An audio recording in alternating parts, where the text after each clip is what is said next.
Olá, esse é o terceiro vídeo sobre o eixo temático de saúde. E, bom, nesse vídeo eu vou trazer o repertório sociocultural de uma forma diferente.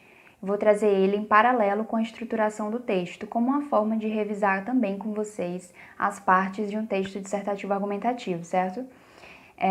E de início, gostaria de começar com um tema que eu considero muito importante, que é o envelhecimento da população brasileira e a valorização dos idosos. E eu gostaria de introduzir esse tema para vocês a partir de uma estatística que é uma pesquisa do IBGE. De acordo com essa pesquisa, feita pelo Instituto Brasileiro de Geografia e Estatística, a expectativa de vida ao nascer subiu para 76,3 anos no Brasil em 2018, o que representou um aumento de 3 meses e 4 dias em relação a 2017. Ou seja, a gente tem um aumento da expectativa de vida e, consequentemente, com isso, vem o envelhecimento da população. Mas sabemos também que o envelhecimento da população se deve a outro fator, que é a diminuição da taxa de natalidade. Isso se deve, dentre outros motivos, à inserção da mulher no mercado de trabalho. Bom, mas iremos focar aqui na expectativa de vida. O que é a expectativa de vida? O que determina essa expectativa de vida e por que ela tem aumentado no Brasil? A gente sabe que isso é a estimativa da quantidade de anos que uma pessoa pode viver.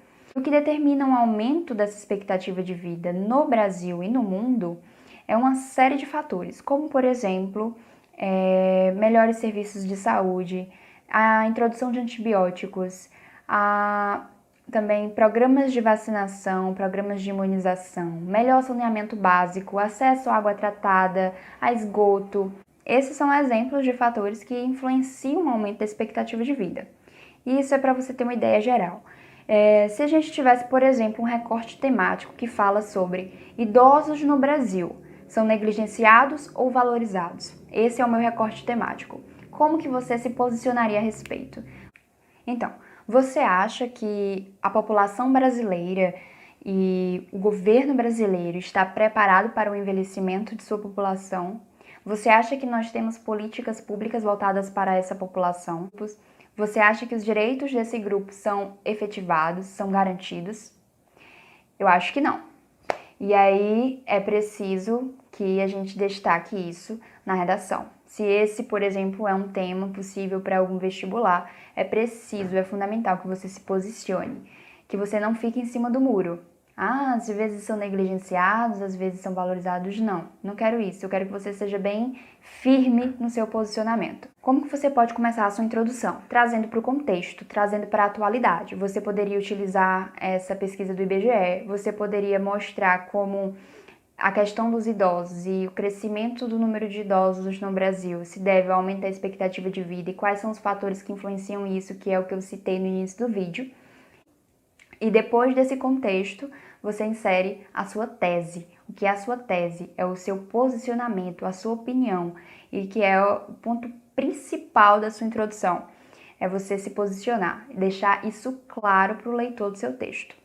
E como que você poderia fazer isso? Por exemplo, mostrar que os direitos básicos dessa população não é garantido, não é efetivado. E apesar de termos isto na teoria, na prática não acontece. Pode destacar que as necessidades sociais e econômicas e os direitos básicos desse grupo que estão escritos na teoria, mas que não são efetivados na prática, não são supridos, não são garantidos e, consequentemente, isso é um grave problema social. Bom, a partir daí, a gente vai pensar na construção do seu desenvolvimento.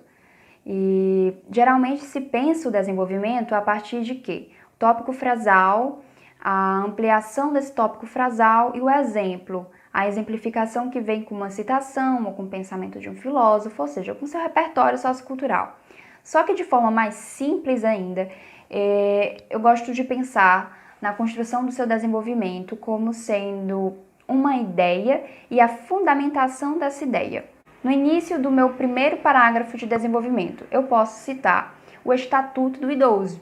O Estatuto do Idoso foi criado em 2003 pela Lei 10.741 e que garante os direitos aos idosos e também prevê penas para aqueles que violarem esses direitos.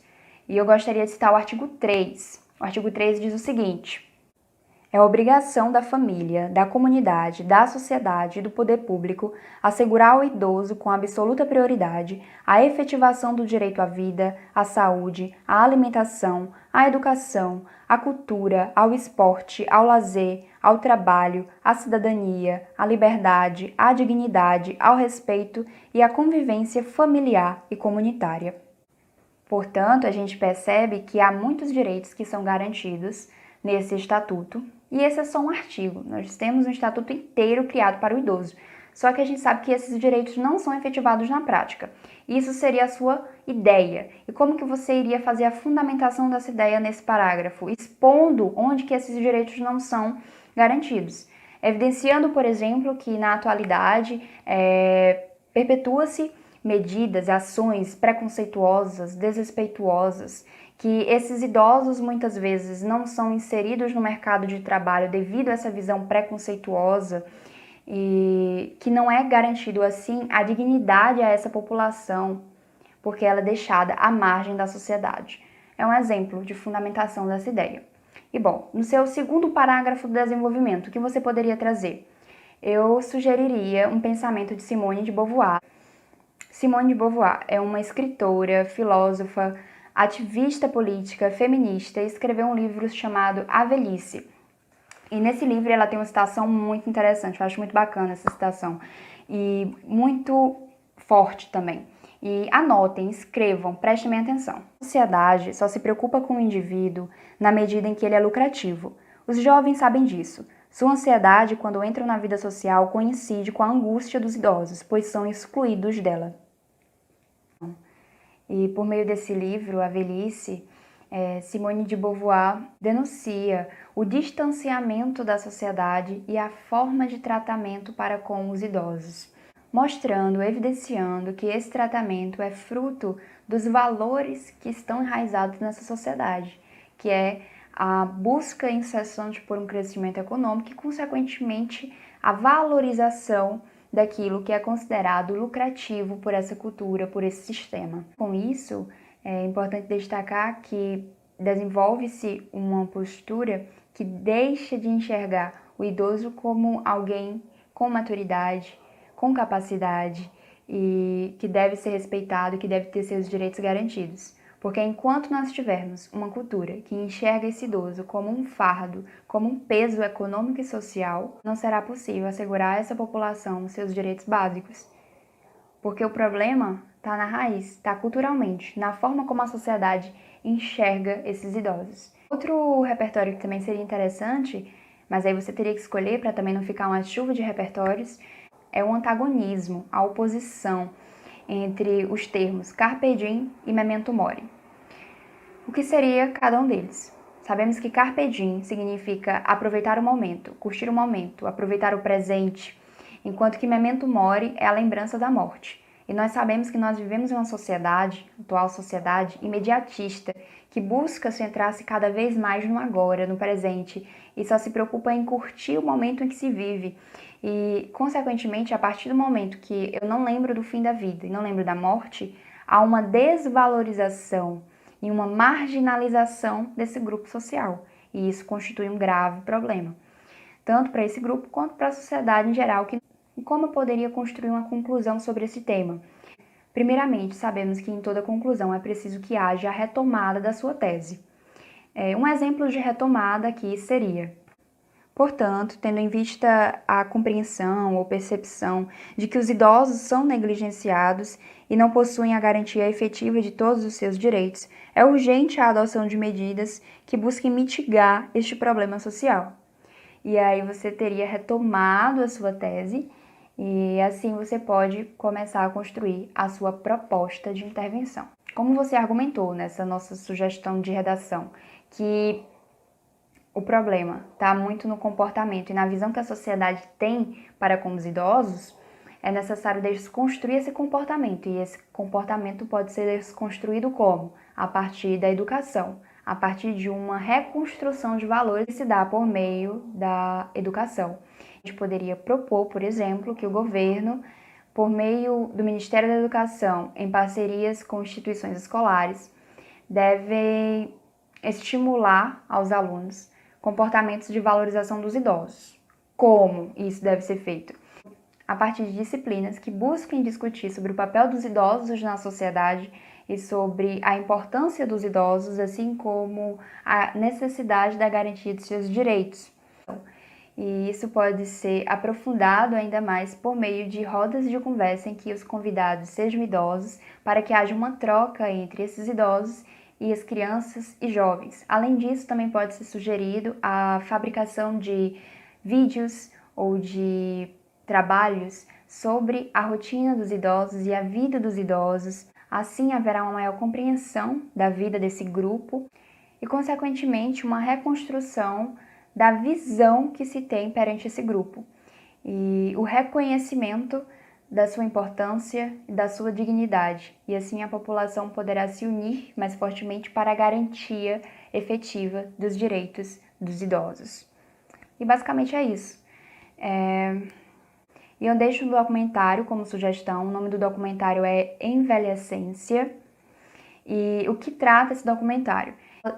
Mostra a vida de 6 idosos e evidencia como a vida após os 60 anos pode ser, sim, muito plena, cheia de atividades, cheia de bom humor, e é muito interessante. Bom, então assim finalizamos esse tema. Outro tema que eu gostaria de conversar com vocês a respeito é sobre obesidade na população brasileira. E de início eu também gostaria de introduzir esse tema com estatística, com dados, para situar a gente nesse contexto. Uma pesquisa do Ministério da Saúde mostra que o número de obesos no país aumentou 67,8% entre 2006 e 2018. E esse crescimento ele se deve principalmente devido ao quê? Quais são os motivos? A gente sabe que é tanto os hábitos sedentários, como também somado a uma má alimentação da sociedade moderna. Mas como você pode começar o seu texto sobre esse assunto? Primeiramente, como eu já disse no tema anterior, é preciso que você contextualize antes de apresentar o seu posicionamento, a sua tese, a sua opinião. Uma sugestão que eu dou é você explicar um pouco sobre a obesidade, mostrar que isso é algo que pode ser tanto resultado de fatores genéticos, uma predisposição genética ou também um desequilíbrio hormonal, mas que ocorre principalmente devido à interação de diferentes fatores, como, por exemplo, se essa pessoa tem ou não uma alimentação saudável e se pratica atividade física. E a gente sabe que na sociedade atual, em que apesar de você ter tanta informação, você vive em uma rotina, em um dia a dia muito intenso, muito rápido, e muitas vezes acaba sendo escolhida a opção mais rápido, mais fácil, o fast food, por exemplo. Então você pode contextualizar com essa ideia e então você abre espaço, abre caminhos para a sua tese, podendo destacar, portanto, que diante desse contexto de crescimento da obesidade e, consequentemente, criação de riscos para essa população, porque a obesidade ela acaba gerando riscos como doenças crônicas, e devido a essas consequências danosas à saúde que a obesidade pode trazer, é preciso que se esteja atento, porque isso configura-se como um grave problema de saúde pública. E aí, como que você poderia construir o seu desenvolvimento? O que você pode abordar, por exemplo, em relação ao primeiro parágrafo? Você pode trazer uma abordagem crítica histórica. Você pode evidenciar que a ascensão do capitalismo e a consequente aceleração da vida moderna tem ampliado a jornada de trabalho, tem aumentado o estresse da sociedade e o estresse dos indivíduos nos seus trabalhos e, consequentemente, esses indivíduos acabam dando menos atenção à saúde e optando por escolhas e opções mais rápidas, como, por exemplo, alimentos industrializados e ultraprocessados, que, consequentemente, são danosos à saúde e pode aumentar os índices de obesidade no Brasil. E outro ponto que você pode destacar é como a globalização gerou uma homogeneização dos hábitos alimentares, influenciando nesse consumo de alimentos industrializados e ultraprocessados por todo o mundo.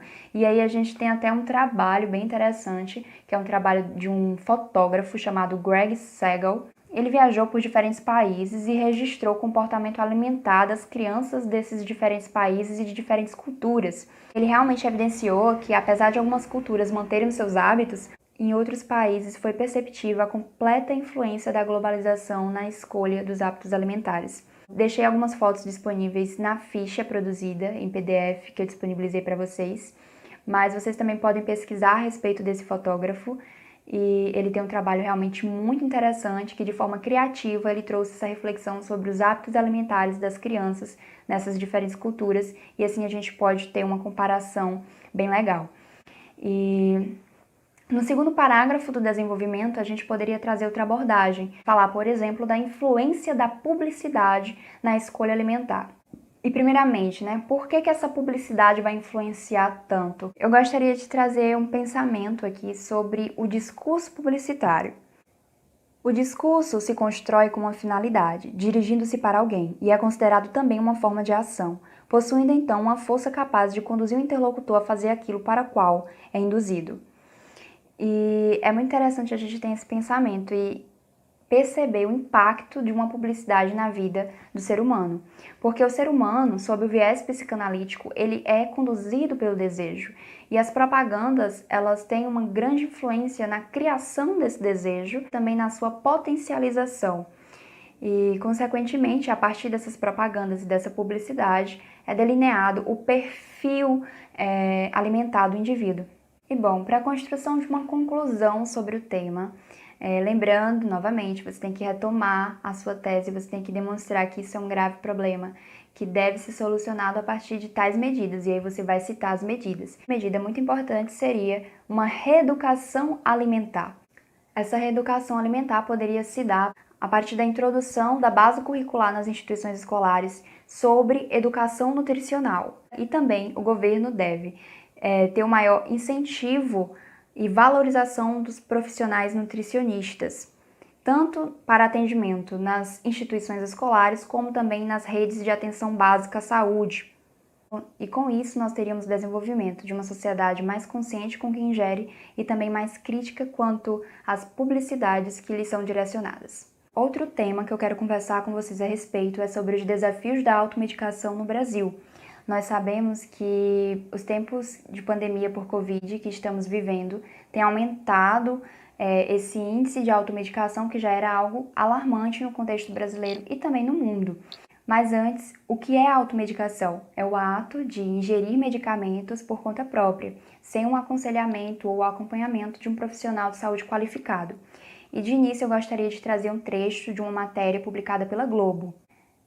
A automedicação é um hábito no Brasil e um hábito perigoso. O risco existe em qualquer época e está ainda mais evidente agora durante a pandemia por Covid-19, doença causada pelo novo coronavírus. De acordo com a pesquisa do Conselho Federal de Farmácia de 2019, o costume de ingerir remédios por conta própria faz parte da rotina de 77% dos brasileiros. Ou seja, é uma taxa realmente grande, é uma porcentagem realmente grande, e você pode iniciar a sua introdução trazendo para esse contexto atual, como foi ressaltado na matéria, evidenciando a presença dessa prática enraizada na cultura e, a partir daí, construir o seu posicionamento, que pode ser, por exemplo, a percepção de que este é um grave problema de saúde pública e que traz sérias consequências tanto na esfera individual quanto na esfera coletiva. E aí você pode abordar o desenvolvimento do seu texto a partir de um viés causa-consequência. No seu primeiro parágrafo do desenvolvimento, você pode falar sobre as causas que levam a essa automedicação e no segundo parágrafo sobre as consequências dessa automedicação, que, como você citou na sua tese, pode trazer malefícios tanto para a esfera individual quanto para a esfera coletiva. E o que você pode destacar no seu primeiro parágrafo, que seria para analisar as causas dessa automedicação? Você pode lembrar do que eu disse lá no vídeo 1, que eram os desafios da saúde pública no contexto brasileiro. Você pode lembrar da dificuldade para consultas, para exames, a intensa burocracia e lentidão do sistema, assim como a infraestrutura, que muitas vezes não suporta a demanda, há uma superlotação e até mesmo a falta de médicos. E, consequentemente, isso leva a população, a sociedade, a querer resolver o problema por conta própria. E porque isso, teoricamente, seria mais rápido, mais ágil. E aí a gente pode também até utilizar um repertório sociocultural, que seria pensamento do filósofo Zygmunt Bauman, em que ele destaca o tempo moderno como sendo tempos líquidos, em que o ser humano é marcado por um constante imediatismo. E aí nós podemos fazer um paralelo desse imediatismo à constante urgência do ser humano em sanar logo a dor. E assim, podemos desenvolver uma crítica sobre essa postura, trazendo Bauman e trazendo a deficiência do sistema público de saúde. No segundo parágrafo do desenvolvimento, você pode abordar as consequências dessa automedicação. E há muitos riscos dessa automedicação. Na ficha eu evidenciei uma lista de alguns riscos, mas no geral, primeiramente, tem o desenvolvimento de superbactérias, tem o risco da superdosagem. E imagina só, a partir do momento que eu gero esse risco individual, há também um risco coletivo, porque se eu tenho muitas pessoas se automedicando e gerando consequentemente problemas que levam também à necessidade de um atendimento na saúde pública, isso pode superlotar a saúde pública ainda mais, trazendo problemas ainda mais graves. Então, aí a gente teria um viés de consequências tanto para a esfera individual quanto para a esfera coletiva. Tendo isso em vista, quais seriam as medidas que seriam necessárias para solucionar essa problemática na sua conclusão? A gente poderia pensar em um redirecionamento das verbas pelo governo federal, e isso deveria ser feito de forma mais efetiva para que os hospitais e as unidades de saúde possam garantir um bom e rápido atendimento à população, para que ela se sinta assistida e, consequentemente, não opte pela automedicação. E assim estaremos garantindo o direito básico a todo cidadão, que é o direito à saúde. E é isso, chegamos ao fim do vídeo, e eu gostaria que vocês comentassem o que vocês teriam para acrescentar de repertório, de ideias sobre esses temas. E eu espero ter ajudado vocês com esse vídeo. Se cuidem!